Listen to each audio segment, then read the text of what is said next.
جی دیکھیے، میں اپنی کیا تکلیف شیئر کروں، میں تو پھر بھی بہت بہتر صورتحال میں ہوں، لیکن جو شہر کا حال ہے وہ بدحال ہے۔ حادثے سے بڑا سانحہ یہ ہوا، لوگ ٹھہرے نہیں حادثہ دیکھ کر۔ دیکھیے یہ بالکل مختصر سی چیز ہے۔ ہاں میں کراچی ہوں، ہر بار ڈوبتا ہوں اور پھر ابھرتا ہوں اور پھر پورے پاکستان کی خدمت میں لگ جاتا ہوں، کیونکہ ملک کی معیشت کا دار و مدار مجھ سے ہے۔ بس سوچتا رہتا ہوں کہ کوئی میرے بارے میں بھی سوچے، کبھی تو کوئی تعصب کی اینک اتار کر مجھے دیکھے، مجھے اپنا سمجھے۔ آخر میں پھر ڈوبا ہوں، تو کوئی تو شرم سے بھی ڈوبے۔ معافی ہی مانگ لو اس شہر کے باسیوں سے کہ تم یہاں کے حکمراں رہے ہو اور اب بھی ہو۔ اللہ تمہیں اور تمہارے محلات کو سلامت رکھے کہ مجھے ان سے کوئی غرض نہیں، مگر مجھے عزت کی روٹی کمانے کا تو حق ہے۔ بڑی گاڑی نہیں، چھوٹی گاڑی نہیں، موٹر سائیکل نہیں، بس اور ٹرین میں جانے کا تو حق ہے۔ ہاں میں کراچی ہوں، ہر بار ڈوبتا ہوں اور پھر ابھرتا ہوں۔ آخر میرا قصور کیا ہے؟ مارتے بھی ہو اور رونے بھی نہیں دیتے۔ ہاں تم بلاول ہاؤس میں بیٹھ کر میرا دکھ مناؤ اور تم لندن میں بیٹھ کر میرے نام پر سیاست کرو، مگر مجھے تو ابھی کمروں میں بھرا ہوا پانی نکالنا ہے۔ بعد میں دیکھوں گا کہ نقصان کتنا ہوا ہے۔ ہمارا تو نقصان ہی نقصان ہے۔ میرے جیسے لاکھوں لوگ کراچی سے لے کے حیدرآباد تک اور دادو سے لے کے لاڑکانہ تک ایسی ہی مصیبتوں میں گھرے ہوئے ہیں۔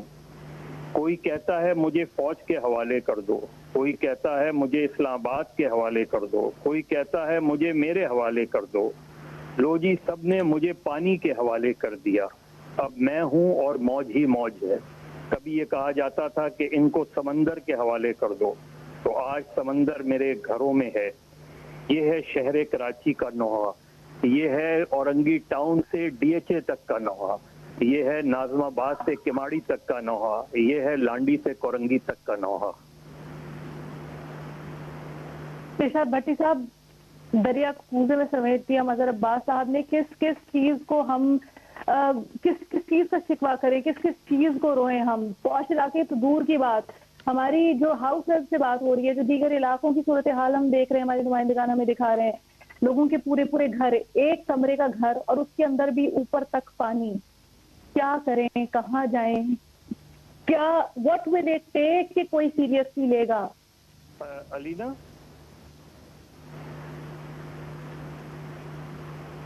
ہیلو مظہر صاحب جی بھٹی صاحب، جی مظہر صاحب آپ کچھ بولنا چاہ رہے ہیں؟ میں صرف اس کو تھوڑا سا بس کلوز کر رہا تھا کبھی میں شہر روشنیوں کا شہر، یہاں تعلیم بھی تھی، علم بھی تھا، ثقافت بھی تھی، رقص و موسیقی بھی، شعر و شاعری بھی تھی۔ پھر اچانک اندھیروں میں گم ہو گیا، میں کہیں کھو گیا۔ کچھ نامعلوم سے کچھ معلوم سے لوگ آ گئے، ہم سب کو کھا گئے۔ شہر لٹ گیا، خون میں دھل گیا، کوئی ذمہ داری قبول کرنے کو تیار ہی نہیں۔ ہاں میں شہر تھا کبھی میں شہر روشنیوں کا شہر۔